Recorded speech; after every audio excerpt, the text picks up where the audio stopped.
How many of you are familiar with the term what a saculum is? And, and we have politicians that we hire to run this country, and most of them don't know what a saculum is, much less what portends the turning of the saculum. And a saculum is the way time was counted. If you read in the Old Testament, they didn't say these are the centuries of old, or these are the decades of old, or these are the years of old. They said these are the generations of old. And so time was counted by generations. This one begot that one, and that one begot that one. And that's how time was counted. And 4 of these generations comprise a cycle. And that cycle is called a saculum. Now, a saculum roughly equals the length of time of a well-lived life, which would be 80 to 100. The American saculum averages 88 years. And that's 4 generations of approximately 22 years each. And these generations, it's not like clockwork, so they're not exactly 22 years. You'll have a short one sometimes, and you'll have a long one sometimes. Just like with some generations, or with some, if you can imagine your own individual children or grandchildren, some mature faster than others. Some are mature and ready for responsibility at 16, 17 years old. And some are, maybe 20, 25. Some, God bless them, take a little longer. we have to pray for them. And but what happens is that it produces, when you view history through the prism of generations and generational archetypes, you'll see a pattern that repeats itself. And if you study that pattern, then it can be predictive, and you can predict the future, not with precision, but with generally what's going to happen. And just look at the current cycle that we live in. We're in an era that's called a crisis. And now, of course, to some people, a bad hair day is a crisis. But a true crisis is from the Greek, the root chrysos, with a K, and it's a medical term. And a true crisis in medical terms is when the doctor is unsure whether the patient is going to live or die. That's a crisis. When you get to that point where it can't get any worse, if it gets this much worse, we're going to lose the patient. And so it's like you hit a bottom, and you're either going to expire or you're going to bounce up. And so that's a crisis era. And that's the era that we live in. We live in that, and that's probably obvious to all of us here, but that we're in such a time. But when you look back, every 4 generations we get here. The nation was founded in a crisis era. And that was the Revolutionary War. And you had all types of crises that a lot of times this has been lost to history. There was financial crisis. There was moral crisis. And then, of course, there was the military crisis that was brought about by, in the nation, the divisions had gotten to be so sharp that you had 1/3 of the country that wanted to go to war to break away from England. You had 1/3 that were what you would call the establishment, the wealthy, that had financial ties that they were unwilling to sacrifice for the unsure freedom. But they had the sure thing, I'm sticking with the king because the king butters my bread. And so that crisis created a clash, and it was so great, the upheaval, that you had 13 ragtag colonies defeated the world's lone superpower. And they used to boast the sun never set on the British Empire because, they had colonies all around the globe. Sun's always shining on them. Well, 4 generations later, you went off. They had, after that, the era of good feelings, where the country came together and it healed, and prosperity began to build.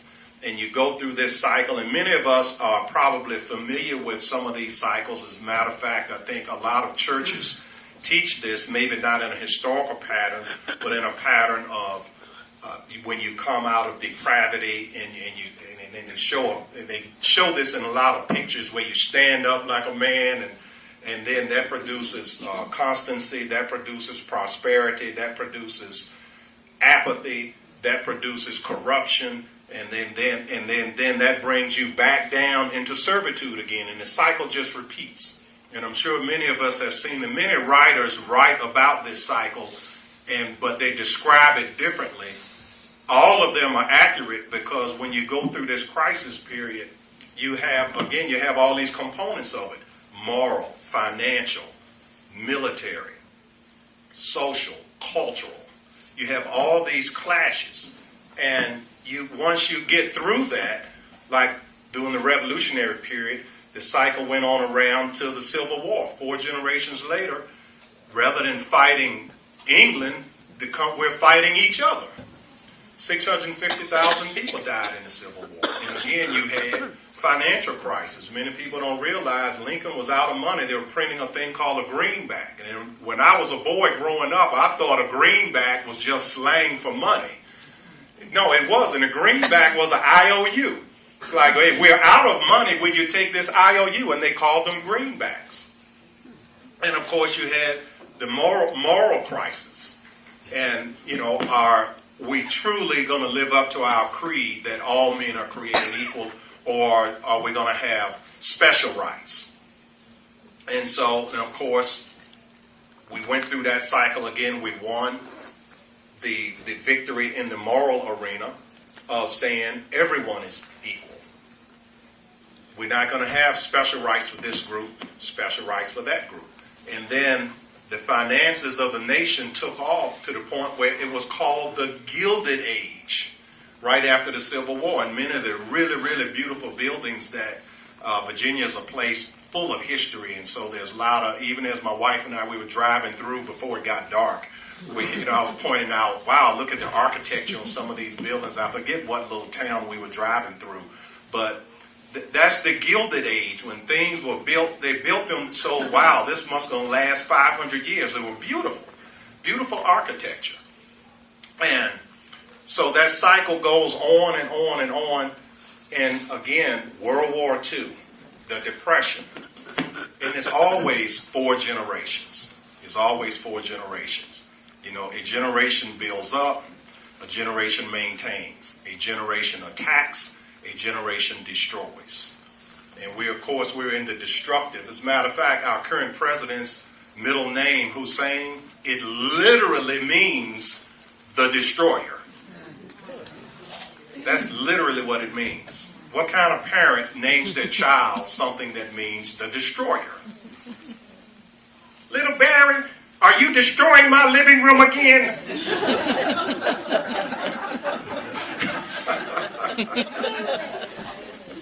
Now, obviously, he didn't get a whole lot of spankings for destroying the household, or maybe he might learn a little something and get to adulthood and he stop his destructive ways.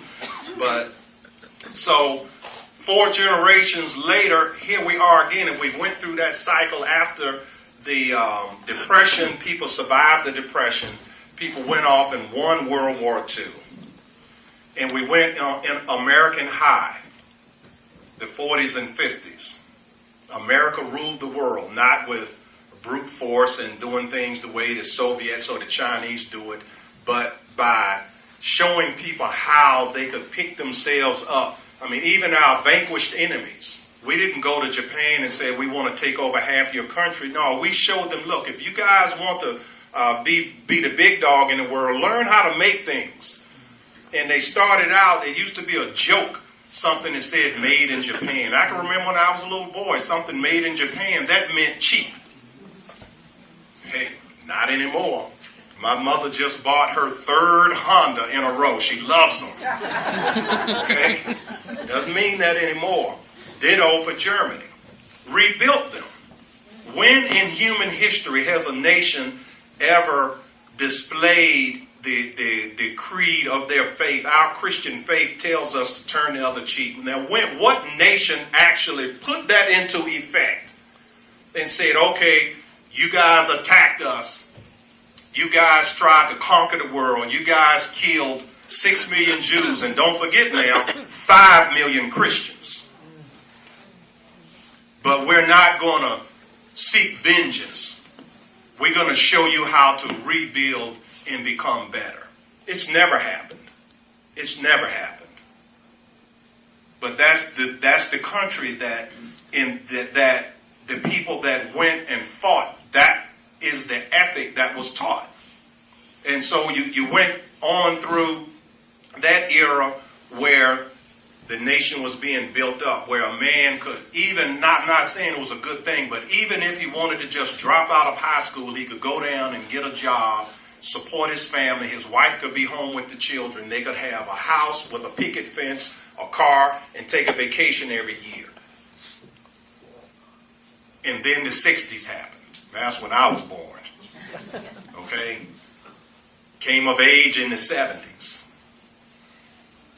That's the generation that attacks. And we're in an era where now the saculum has turned around and is in the destructive phase. And so when I was coming up, everyone was a latchkey kid. The movies that you would see, it was not, we could see reruns of Leave It to Beaver and Barney Fife and all that, Mayberry. And I fondly remember a lot of the reruns. But society-wide, it was turning. And people did not appreciate what their forefathers had created. And so you have these kind of what you might call spoiled brats, baby boomers, who had, and this, I'm going to pick on this generation just because this is the tail end of this current saculum. But this is how it always is. It's always like this. As a matter of fact, I have a little something, it's real short, and if I could find my glasses, I'm going to read it. Anyone remember who Walter Lippmann is? It's a newspaper man. Won 2 Pulitzers, known as the father of modern journalism. You would think this was written yesterday. We are unsettled to the very roots of our being. There isn't a human relation, whether parent-child, husband-wife, worker-employer, that doesn't move in a strange situation. We're not used to a complicated civilization. We don't know how to behave when personal contact and eternal authority have disappeared. Personal contact and eternal authority. There are no precedents to guide us. No wisdom that was not meant for a simpler age. You would think that was written in this decade. That was written during World War I. And where we have, my phone sometimes it does 50 things. Sometimes I just want the thing to make a phone call. And I don't understand all these other 49 things. Well, I might understand 2 or 3 of them, but 47 of them I certainly don't understand. But in his era, it was just the automobile, the telephone. It was things that we take for granted that were just changing and creating these cycles that have real sharp changes about every 20 to 25 years. And again, they average about 22 years. And so that brings us up to now. When we go in these crisis eras, they're always accompanied by not just the things at home, the moral crisis, the cultural decay. You had the roaring 20s. It was, what was all of that stuff they used to do, and, the speakeasies and the clubs and the debauchery. And then you went into an era where people would meet their sweetheart in high school or college and marry her and stay married for 50, 60, and 75 years. Because it's dark right before the dawn, and that expired, and the pain of the destruction of the old order created a toughness in people and an appreciation for what was lost. And so the cycle can start over, just like winter kills off. And Lord, I don't like winter, even the little mild winters we get here in Virginia. But I love spring. You know, my wife will tell you I'm out in the garden, and I've got 15 different varieties of flowers right around our front porch, so my wife can look at them when she walks out. You know, I love it. But without winter killing off, and right now the stuff is all overgrown, and winter's going to kill it all off. So what's happening now? We had 9/11 14 years ago. And 9/11 was to what's going to come the same way World War I was to World War II. World War I, when it was over, people thought, this was written right around that time. World War I, right at the end of World War I, the armistice and the stock market just took off. They call it the Roaring '20s. And people say happy days are here again, and they're dancing and singing. And it took 10 years for it to all come crashing down. And this is where we are now. And people do not want to look at the reality of this worldwide coalition of evil, as I call it. And in the past, we've acknowledged it. And we've had presidents and leaders that could call it exactly what it was. They called it evil. When people went and liberated Auschwitz and the death camps, the leaders at the time, Dwight Eisenhower said, bring the camera crew here. Bring them now. The world must see this because we cannot have this happen again. But we're 4 generations later, and it is happening again. Only thing different is we don't need an Eisenhower to go and tell a buck private, go bring the cameras. They have their own cameras. And they're posting this stuff up on YouTube. And we have a leadership in this country that cannot utter the words Islamic terror. They will not utter the words. And we think it's because he's misguided. Or that the party that he represents, or they just don't know. And if I had $1 for every time I heard a Republican say, oh, the Democrats, they just don't get it. They just don't understand. They're whipping your butt and they don't get it? There's something wrong with that picture. When we keep saying election after election after election that they don't understand. Well, maybe they do understand. Maybe we don't understand. Maybe the truth is so horrible, so horrific, that we just refuse to hear it. And you know, in the Bible, it does say,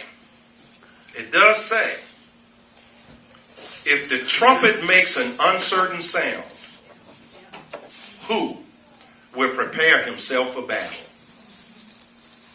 And that's part of the problem. And that's why I'm the hatchet man. I don't make an uncertain sound. And there are many like me, far more talented. Well, my wife would take exception with that. But she's my biggest fan. But they certainly have big megaphones. And a part of the problem is that some of them come off as being very impolitic or impolite or brusque.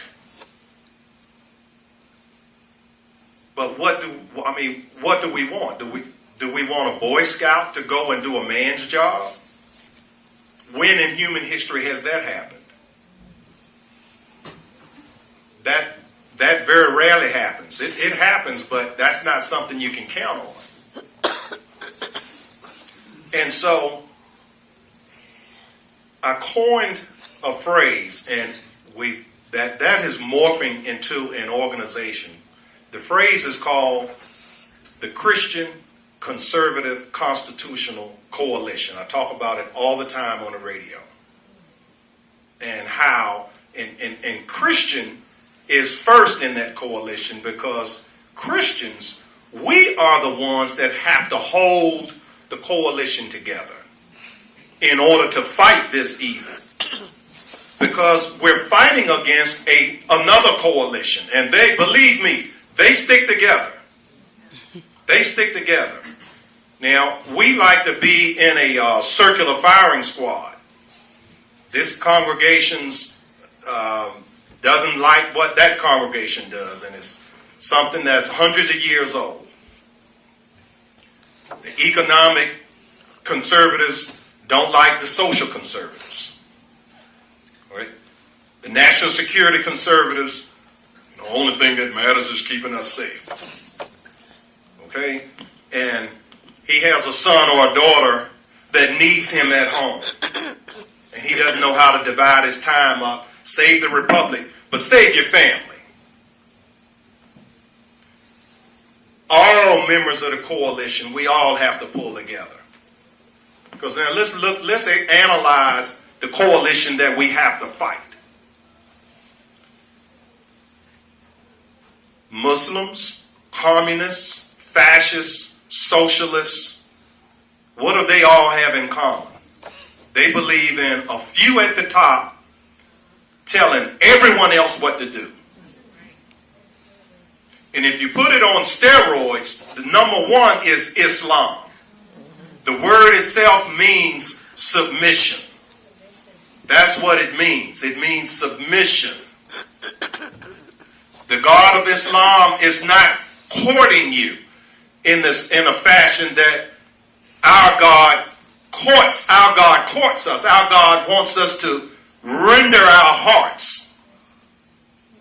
And so our free will is acknowledged. And we can go astray. And when we come home, we're welcome. Just like the prodigal son. So much so that the faithful son got a little upset. We all remember that story. But that's God's way. He wants that lost sheep. He wants to court us. He would never force us. He would never say, well, if you don't follow the 10 Commandments, I'm going to have the preacher, he has a sword and he's going to cut your head off. That would never happen. But the number one member of the coalition that we're fighting against, that's their creed. And you go down the list. The fascists, what did fascism do? They like to say fascism is a right-wing thing, so anyone like me, I'm often called a right-wing nut, death threats and all that. Now, I've never put a death threat against anyone, but I received them. In one ear, out the other.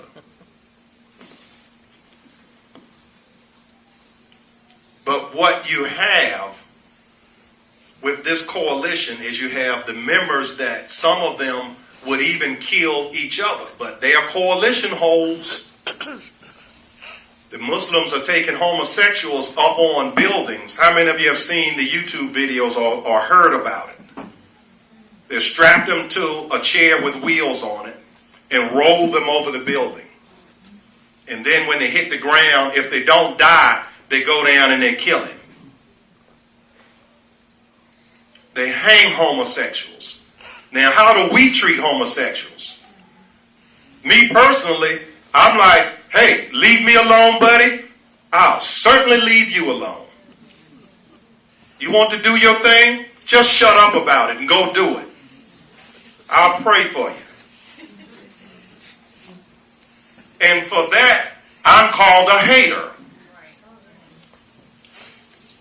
And matter of fact, most Christians, that's what anyone heard anything different from Christians? Anyone heard of any Christian? Well, outside of Westboro Baptist Church. Okay. I don't think anyone has heard of any Christians that are saying to homosexuals, we want to kill you. The most that a Christian will say as far as what they're going to do to a homosexual is pray for them. Now, we disagree with their lifestyle. We disagree with them tampering with the meaning of marriage. We disagree with them taking over the Boy Scouts and the Girl Scouts. We disagree with MAMLA, the Man-Boy Love Association. One of its members, Kevin Jennings, Barack Obama's quote-unquote safe school czar. You can't make this stuff up. Safe school czar. Secretary to the Army, open homosexual. I saw a video of one of their coalition members. Just saw this video last week. Muslim soldiers in military attire performing and being reviewed. Their leaders sitting up on a stage reviewing the troops. They bring out a live cat. And they throw the live cat. And the first one that catches the cat bites its head off.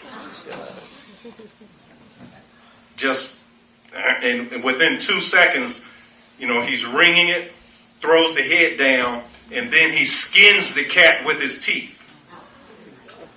And then he tosses the cat to his fellow soldiers, and they devour the cat like wild animals to get accustomed to the feel of blood. Okay, this is not someone in a control area looking at a screen, pushing a button with a drone, and you can go and drop a bomb. No, this is up close and personal. Up close, and they put it up on YouTube. They want us to see this. They took 18 Christians in orange jumpsuits out to the Mediterranean Sea and cut all their heads off. Not one Christian said, "Hey, Abu, I think I changed my mind, buddy. Islam is looking pretty good right now." Not one. The children that they crucified, the buildings where they have bombs and weapons under to deter us from attacking the buildings, they'll put the children on a cross and put them out the window and dare us to blow the building up. They're following Saul Alinsky, used their book against them. And they know that we are compassionate, and they use that against us. But these are the people we're fighting. And their coalition holds. The homosexuals are part of that coalition. The Muslims are part of that coalition. And now I would imagine that if their side wins this battle, they'll work it out later how it's going to all shake down. But the left in this country, the left is making common cause with these Muslim killers to the point where the Obama administration will bring Muslims, and he told the nation 3,000 are going to be resettled. Then that quickly went to 10,000. That quickly went to 25,000. Anyone know what the last number they're banning about, how many Muslims they're going to bring in here? Without checking them, 250,000. Zero Christians. Zero Christians. And they're forcing them on communities all over the country. And it's like you sitting assets in a plan of war. Assets strategically located. Yeah, 9/11 was big, 3,000 at once. The next phase is going to be up close and personal. And already there are Muslims that are cutting heads off. I mean, and you hear about these things from time to time. The mainstream media, they don't like to harp on this. And it's almost like suicide. But you can find these things, you can just Google it, and their video, their stories all over the place. The administration, Nadal in Fort Hood, workplace violence. Guy has a business card that says Soldier of Allah. He's running around shouting Allahu Akbar, and he's shooting our soldiers that have been declawed on a military base, no gun zone, It's like sheep putting a sign up that says no wolf zone. Can't trust a soldier with a gun, a man or a woman that puts his or her life on the line. You can't trust them with a gun. And they can't call these people what they are, a clear and present threat to this nation. But yet and still, who did they put on the terrorist watch list? Soldiers returning from Iraq, Tea Partiers, people that don't want to pay too much in taxes, people like us. Christians, if you're too Christian, if you're not a go along and get along Christian, might be in favor of Chrislam, the merging of Christianity and Islam, which is like the merging of water and mud. Who wants to drink it? Dirt has its use, and water has its use, but they have to stay separate. And so, this is the era we're in. We're in a crisis era where we have to survive it, and we have to do all. We have to do all. And the members of this coalition that we're fighting, we have to be able to identify them and oppose them. And on our side, our shipmates, that's another term I like to use, because that visually that brings it home. If the ship goes down, we all go down. Okay? Could be a Baptist, a Presbyterian, or Pentecostal. Hey, if the ship goes down, we all go down. Okay? Could be a Christian that's just likes to show up for church every now and then, but they're really focused on the economy. Or could be a guy that's really focused on just national security. Could be a guy that wants the constitutionalists. But this coalition, the Christian, conservative, constitutional coalition, it has to hold together. And we have to be able to not fight one another. And no matter who wins, take for example the Republican presidential contest. You have Donald Trump, obviously, not a Christian, but a guy who understands how to connect with people and the anger that they're feeling. You have the establishment Republicans that loathe him. You see the snipping between Trump and Bush. You have several good, strong, solid Christians in the group. Dr. Ben Carson, good, strong Christian. Ted Cruz, good, strong Christian. Mike Huckabee, good, strong Christian. Bobby Jindal, good, strong Christian. Rick Santorum, good, strong Christian. And of course you have a lot that I would presume they are Christians, but they don't lead with it. The way that the list I just enumerated, they sort of lead with it. And there can only be one. So now, are we going to do what we did when Mitt Romney won and 3 million Christians stayed home? Now, had Christians voted in the same percentages for Mitt Romney that we did for John McCain, Barack Obama could go back to wherever he came from. Chicago, Hawaii, Kenya, I don't care, the moon. But we have to practice Christianity on one another. This has been one of the hardest things I've been trying to get Republicans to do. Practice what we preach on each other. We seem to be able to do it writ large. You know, how we, the Japanese and the Germans, we did it. Certainly when we oppose Democrats, we have these nice guy Republicans. I mean, I call them low-fat Republicans. It's just, 0 grams common sense. 0 grams onion power. I mean, I can go down the list of things, but this nice guy Boy Scout thing, in a crisis era, we see this is why Trump is leading. In a nation that's 70% Christian, that's 70% center-right, State of Virginia is 72%. And that's statistics compiled by the Thomas Jefferson Institute. 72% in Virginia, 70% nationwide. But yet and still, Democrats have had the White House for 8 years. In the state of Virginia, Democrats have all the top seats. Because they're united and they're strategic and they have free reign to lie and to do certain things that we don't have free reign to do that. We don't. There's certain things we cannot do to be successful that they can do. So we start from a deficit.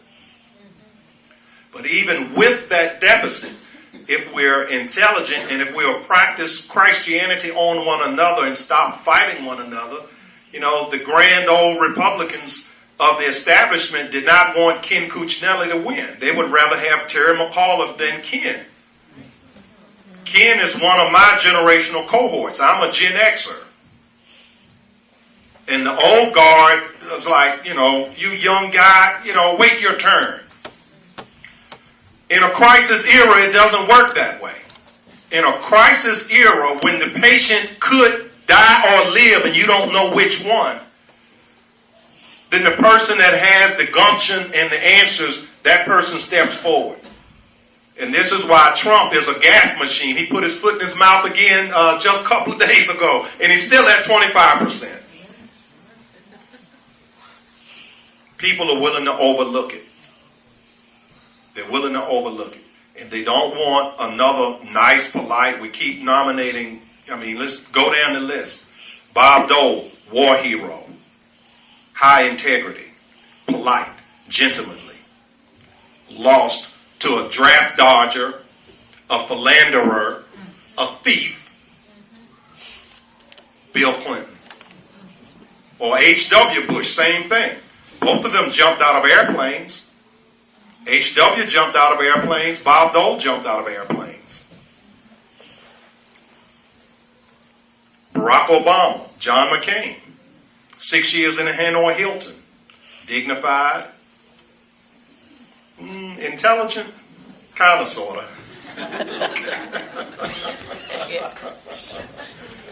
But certainly honorable. Certainly honorable. Certainly had the best interests of this nation. Certainly has the best interests of the traditions of this nation and wanting to heal and improve America, not fundamentally transform America. Certainly. So we have it within our power. We have the numbers. We just need to tweak our thinking about our shipmates. And that's my primary message, is the Christian Conservative Constitutional Coalition needs to hold together and fight the coalition of evil.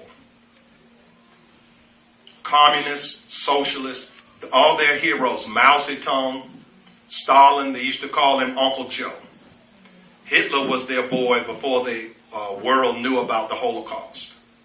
And all of this, you can just Google these things and see the nice things the New York Times used to say about these people. Mussolini. They made a movie, Tea with Mussolini.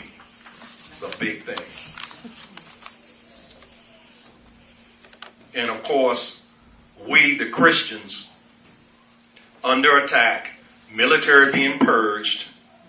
Our Navy is now half the size it was when Reagan was in office. You have women, nothing against women. I love women.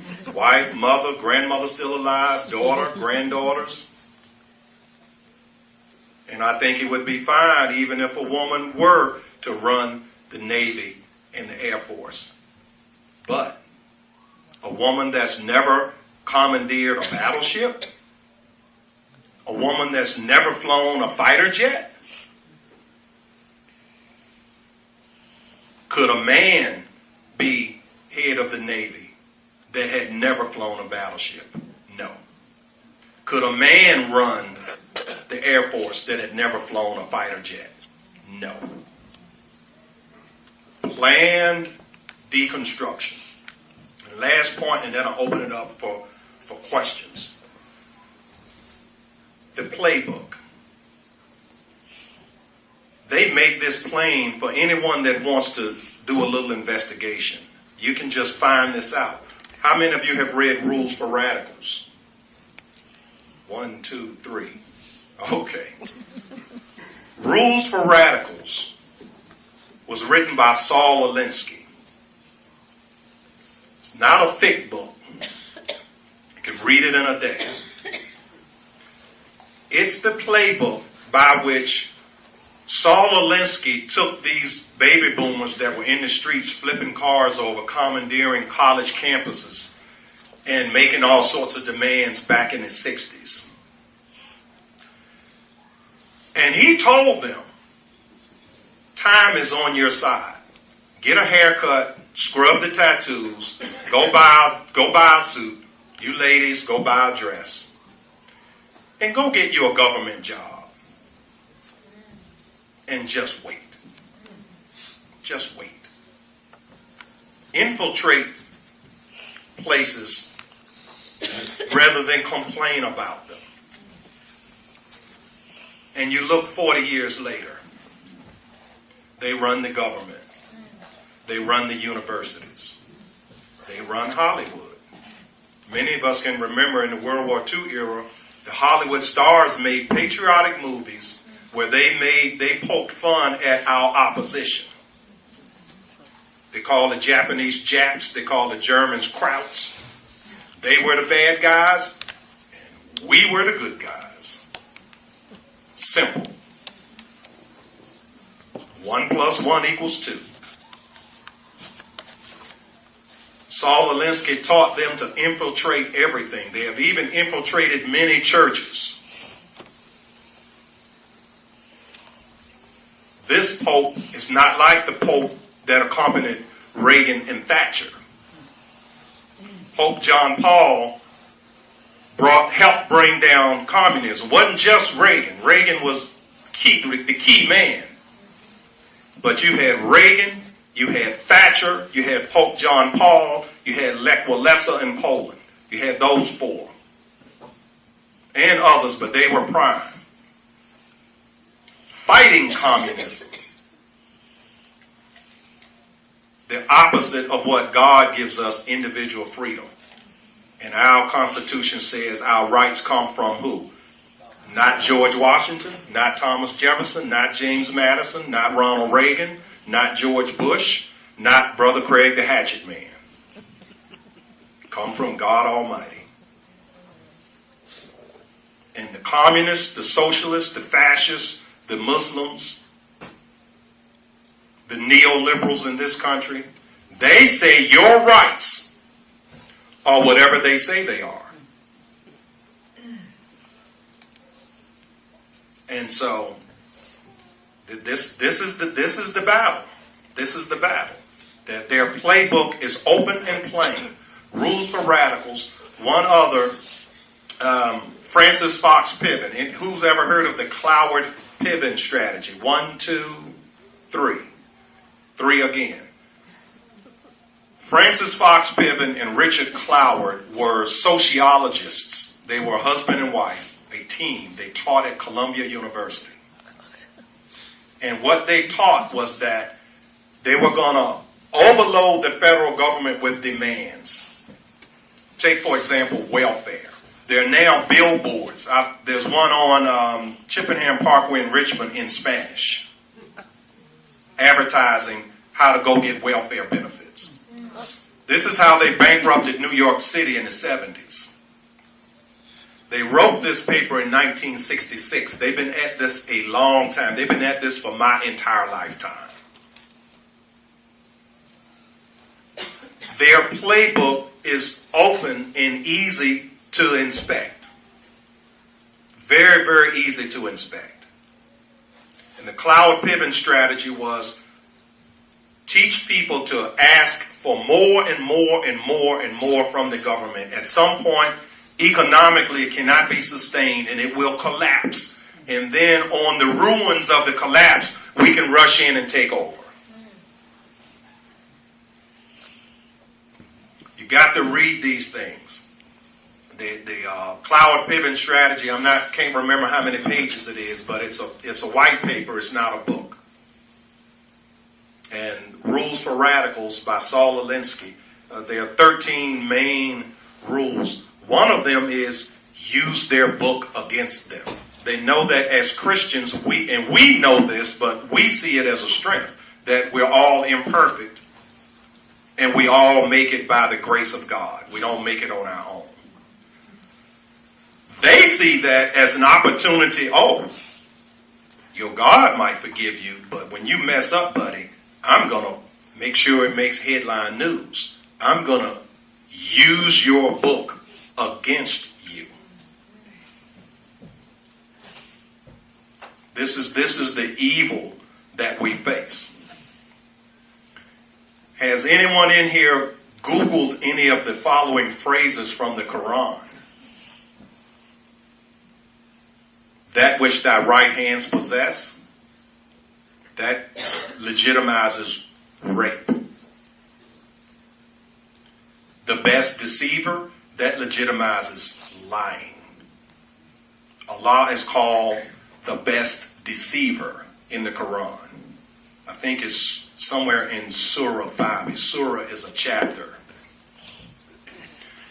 Or just Google Quran, cut their heads off, and you'll get a long list because it says that multiple times. Has anyone bothered to Google that and just, I'm sure we've all heard it, but it has more impact when you see it for yourself. And you could pull your computer up and this could be right in front of you in like 2 minutes. This is what we're dealing with. And I'm president of the First Amendment, Inc., trying to explain to people about our rights, how it's a use it or lose it proposition. Right to religion, the right to have religion not forced upon you the way they're forcing Islam on our school children. The right to free speech. A poet wrote something uncomplimentary of Muhammad ibn Abdullah. I don't call him Prophet Muhammad. I call him Muhammad ibn Abdullah. That was his name. He sent his henchmen to go kill this person who merely expressed his First Amendment rights. And people will say, well, hold on, Hatchet Man, there was no First Amendment 1,400 years ago. Oh, yes, there was, because remember, it came from God. It didn't come from the Founding Fathers.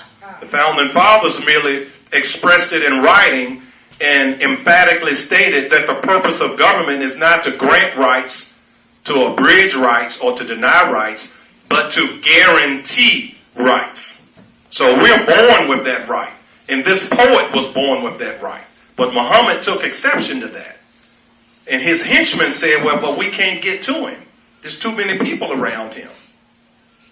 So he told them, well, tell him, send a message to him that someone's going to meet him over somewhere, and then when he goes there, sneak up behind him and kill him. And they said, but, oh prophet, you taught us not to lie.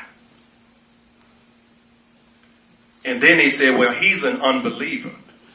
It's okay to lie to an unbeliever.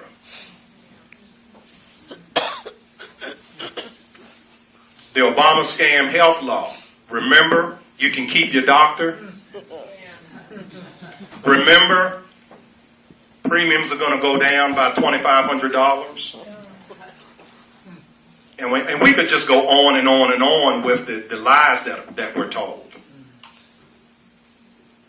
They have cover. And so there's no guilt. They don't view the world the way we view the world. And so I could go on and on, but look, it's been. Let's see if anyone has any questions, because I could do this for another hour, and I don't want to hold you guys any longer. And I got here a little late. Yes, ma'am. I have a crazy question. There's no such thing as a crazy question. If Trump were to get the nomination, what would the Republicans do? Would they let Hillary become president? Well, what the Republicans are us. So what we would do is vote for him. Now, what the Republican establishment would do is have a fit. Well, we would have to counter that. See, I advised Ken Cuccinelli when it was apparent that the Republican establishment were not going to support him. I told him, Ken, it's still winnable. You have to toughen up. You have to sharpen. You know, I even invoked his grandfather. His grandfather was a boxer. And I mean, I was like, come on, Ken, you know, act like your grandfather, man. Take the gloves off. Go after him. Bloody him up. I wrote an article, a blistering article on Terry McAuliffe, and he's a scandal-ridden man from in his 20s, his whole life. Even his father-in-law was involved in financial scandals. But his father-in-law had connections to the Democrat Party. He got Terry involved.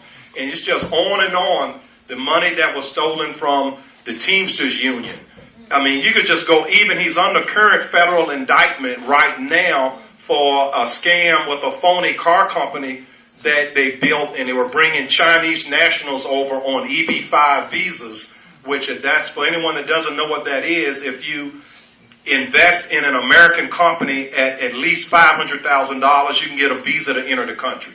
And many of these people were denied visas on national security grounds, but they got the visa once they ponied up $500,000. Hugh and Tony Rodham, Hillary Clinton's two brothers, were in on the scam with McAuliffe. And the federal investigation is going to go nowhere. Poor Bob McDonnell is going to go to prison for, some man bought his wife some shoes. All right? And McAuliffe, the list is long, and I wrote the article. I gave the article to Ken. Ken wouldn't use it. Again, Boy Scout. And I like Ken. I like him, but he would make a great neighbor. He would make a great scout leader. He would make a great Sunday school teacher. But if you want to be chief executive, I'm sorry. Nice guy, you got to go home and play with your children. If you want to be a leader, and this is why you asked the question about Trump, because what you see in Trump is a man that Trump has the tone of authority. Trump doesn't ask you what he would like you to do. Trump tells you what to do, because he's been doing that his whole life. And that's what, in a crisis era, that's the type of man that people are going to gravitate to. Yeah. And so I predict it's going to be either Trump or Carson. And if there's one career politician that can get it, there's only one. That's Ted Cruz. That's Cruz. Yeah, because he has fought these people. And the low-fat Republicans, they don't stand a chance in this type of environment. Jeb Bush, John Kasich, Marco Rubio, these guys that have the stamp of approval of McConnell and the Washington insiders, they don't stand a chance. They don't. If our coalition holds, if we can hold and not allow ourselves to be tricked by the Madison Avenue magicians, they're good with words, they're good with advertising, they have an unlimited amount of money. And if we stay true to our principles, this thing can happen. We can save this nation. And or at least that one part of it, the political part. Of course, the crisis era has politics, world conflict, it has social dimensions, it has a lot of dimensions, but leadership is key. And I think that we have to think in a positive tone and not assume that the establishment are going to get their way again. They got their way with Mitt Romney. They got their way with John McCain. And we saw what happened. Yeah. Reagan, they didn't like Reagan. Reagan should have won in 76. Would have never had Jimmy Carter. And look what Jimmy Carter did. Gave away the Panama Canal and allowed the Ayatollah in Iran. And now here his godson, Barack Obama, is about to give Jimmy Carter's boys nuclear weapons. I mean, yes, sir. What's your take on independent Republicans? Oh, by definition, a Republican is independent because we're self-thinkers. Democrats fall in line. This is why we have issues with one another, and that's a good thing. It just has to be managed, and this is why I'm trying to put together the Christian Constitutional Coalition, so as Christians we can be the glue that holds the coalition together, because we're naturally independent. But hopefully, when you look issue by issue, we would realize which coalition we are a member of. You know, the coalition of people that work for what they get, people that believe in family, believe in God. I mean, we're going to have our differences, but we need to understand which ship we're on having those differences. We don't want to be so independent we go get on the other ship. Well, now, the big R, the Republican Party, Yes. acknowledges constitutionalists. They do with their lips. They acknowledge conservative Republicans. Again, they do it with their lips. But they won't acknowledge a Republican that's independent and thinks for himself instead of blindly following a letter of the alphabet. Well, that's why you have a thing called the Tea Party, and that's why, as a matter of fact, one of the other organizations that I've founded that's going to be launched next year is the New Republican Party, the Grand New Party. We bought the website and we've filed the paperwork down at the State Corporation Commission. We've not unfolded it yet, but this is designed for, with the sister organization, the Christian Constitutional Coalition, which is designed to be able to go into churches and talk to Christians, or to be at other venues where Christians are, because a lot of times the preacher may not let us in. But with 70 million evangelical Christians and only 35 million of them registered to vote, and only half of them actually voting, this is a center-right nation. This is a Christian nation. We have the soldiers. We just don't have the leadership to bring them together. See, we laughed when Barack Obama said, "I'm a community organizer." And we were laughing. Oh, he. Oh, what's he do? He posts signs up on trees and, he. We laughed. But he got his people organized. He's done exactly what he said he'd do. Exactly. He said he was going to run to transform the country. Exactly. And he's kept his word. He's kept his word. And so with the independent thing, though, we can't take it personally. There's going to be, me, for example, all right, I've been kicked out of my family. Yeah, literally kicked out. That's two of them. My wife, my children, my mother, and my grandmother. But my mother and my grandmother will never vote Republican. But they love me as son and grandson. Okay, but everybody else, I've been kicked out. My home church, I spoke in 2012. I asked the minister for 5 minutes. I took 12. But on how to vote like a Christian. You would have thought I was up there performing some Satanism. I'm quoting the 10 Commandments that these people violate. From thou shalt not murder all the way down to thou shalt not envy. Don't envy thy brother's ass. Don't envy his wife. Don't envy his house. Don't envy or covet anything that is thy brother's. And that's all the Democrats do, is teach envy. They don't teach you out of the Bible. It says, I'm a real old man, and there's one thing I have never seen. A child of God begging bread. That's in the Bible. So there's a playbook that they should be teaching the poor how to go and fish. Not to look for a fish, but how to go fish. They're not teaching that. They're teaching you how to hate the person that is more productive than you are. Yeah, it's ugly. Yeah. Yes, ma'am. I just have this question just from a recent thing. My mom recently passed away. How Obamacare, even though people have Medicare and they have private insurance, which she did, how come Obamacare still can dictate to the hospitals and doctors what they can do? Even though she was critical, he told me the government regulation about insurance, sorry, she can't have this treatment. Well, buddy, I'm not a violent person and I'm a Christian, but that evening I can tell you, I thought about going to my house and going to Washington myself. But I knew it would get me in trouble. I was so Well, go, but don't go violently. And I offer my condolences on your mother.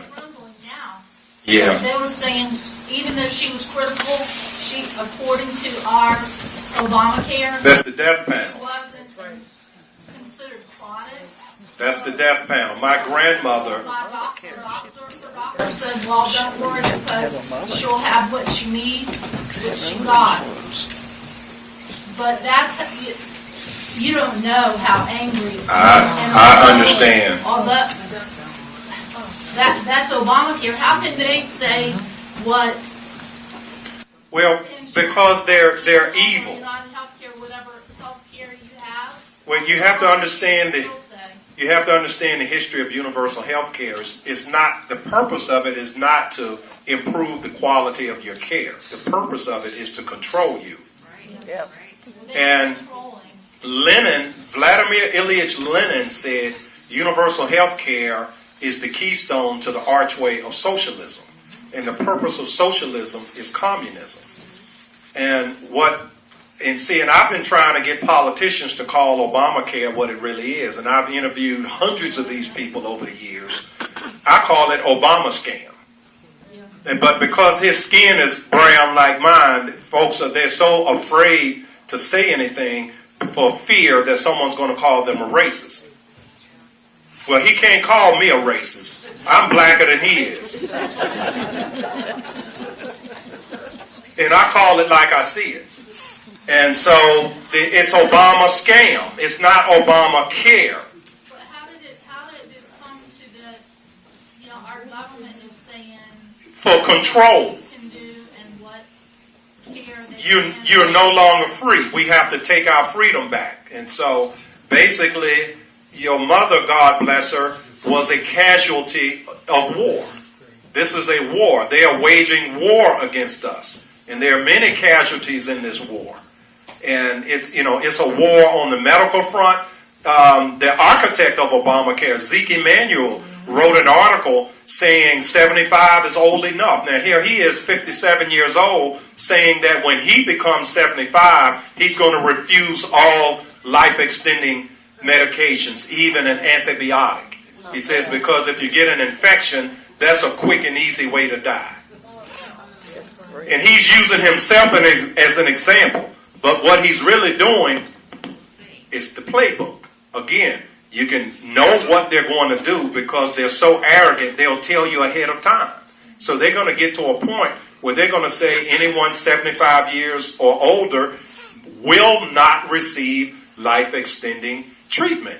Unless, of course, you are a well-connected Democrat. Okay? Because we no longer live in a republic with rule of law, with equality under the law. We live in a nation where it's rule of man. And so that's raw democracy. 51% runs the show. The 49%, we don't care about you. Okay? And so we are 70%, but we keep getting beat as though we're 49 or 47 or 45%. We're not less than 50%. We are the majority. We have to convince our brothers and sisters that are Christians who vote Democrat. And this is the tough part. How do people take this so personally? So personally. And this is why I'm always careful when I'm on the air not to attack individual Democrats, or even when I'm critiquing the Republican Party. I'm always careful to say, I'm not talking about you, Ma and Pa Republican. All right, and it's the same thing about Ma and Pa Democrat. I'm attacking the leadership of the Democrat Party, the leadership of the Republican Party, and trying to make people understand which ship do you want to be in. And using the 10 Commandments and all of the things, honor thy mother, thy father, thou shalt not murder, thou shalt not commit adultery. I mean, you just go right on down the list of the 10 Commandments. Have no gods before me, the first one. You go all the way down to 10 Commandments. The Democrat Party violates them all. They teach their followers to violate them all. And they voted God off the island at their last convention in Charlotte, North Carolina. How many of you have seen the YouTube video? Okay, again, 3 people. 4. Okay, 5. All right, the rest of us, we need to Google that and share it, post it on Facebook and share it. It was brought to the Democrats' attention that the platform did not include one mention of God. So they had to trot out, because their MO is, how can we fool them today? So they had to trot out on the stage and have a voice vote.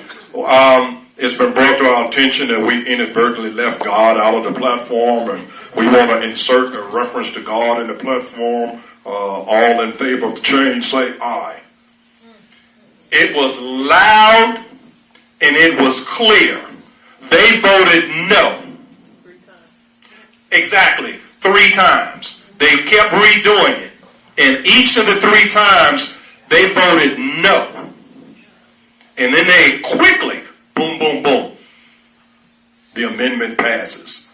And then there was a cascade of boos. And then they ran off the stage. This is who we're fighting. This is who we're fighting. And that's a tough one, but it's a battle we have to win. We all have our little individual battles to fight. Any more? Yes, sir. Is your radio show, is it a national broadcast? Is it local? Or Not quite yet national, but I do have a national that's internet based. And there's some literature back there, and the internet-based one, and there's an archive there. There's probably about 300 programs in the archive, and we've interviewed, it's a who's who. Dr. Jerome Corsi 5 or 6 times, David Horowitz, politicians. And my wife sets all this up for me, so. One of my favorites is Anita Dittman, who was a Holocaust survivor. And she is, about 89 or 90 years old now. Wrote a book called Trapped in Hitler's Hell. It's 1 hour and 5 minutes long with her sharing the harrowing story. They made a movie and they made a book. But that was one of my favorite interviews. Maybe Dr. Walter Williams would be another favorite. But there's hundreds of interviews there in the archive. So if you Google Brother Craig the Hatchet Man, it'll pull up the articles I've written. It'll pull up the Blog Talk Radio program. You just click on it and I'll run my mouth for a good little while. Right there on your computer. Okay, yes, sir. Have you ever heard of the name Rick Wiles, True News? No, I haven't. No? Okay. You should probably try to contact him because he's got a shortwave radio and a station, and it comes in very good around this area. Oh, okay. And you'd be a good candidate to go on there. Oh, okay. I'm sure Mrs. Hatchett will follow up with Mr. Rick Wiles, True News. Yes, sir. I'd like to make one more comment. It's not about Obamacare. Obama scam, you mean? Obama scam. I'm 75. Well, God bless you. I've had 6 heart attacks, cancer, 2 back operations. I just spent 5 days in the hospital with my 6th heart attack, and I couldn't have been treated any nicer, any kinder. Couldn't have had any more compassion or care or anything else than I've received. And maybe I'm a special person. I'm sure you are. No, but I don't know how that affect or how Obama scam. Well, it hasn't fully implemented, and there are still people that are resisting in the medical community and out of the medical community. And this battle that we're engaged in, if we win the battle, we can turn the tide. But if we lose, then it'll just, the good doctors will just, they'll get weeded out just like they're weeding Christians out of the military. Well, I have 9 heart doctors. I gained 2 more this last time, and 2 of them at Cleveland Clinic. Wow. And I had a physician that, because Ann knows, Scott Kennedy, he got me to the heart doctors I'm with now. He was a personal physician for 5 presidents every time they were in the United States. So I have Humana. I don't know whether it's good, bad, or indifferent. I have it. It's good. And I just don't want people to think that everything with hospitals and doctors and all is so terrible. Right. Because No, it takes time. He's in the process of fundamentally transforming the nation. There are many people that are holding on, and we have to win the battle for our children and grandchildren. Most of us will be dead and gone when it really, really gets ugly unless we turn it around. it might be, but I don't want people to be afraid that everything about hospitals right now is a disaster and bad, because it's really not. Okay. Well, thank you all. You've been a great audience.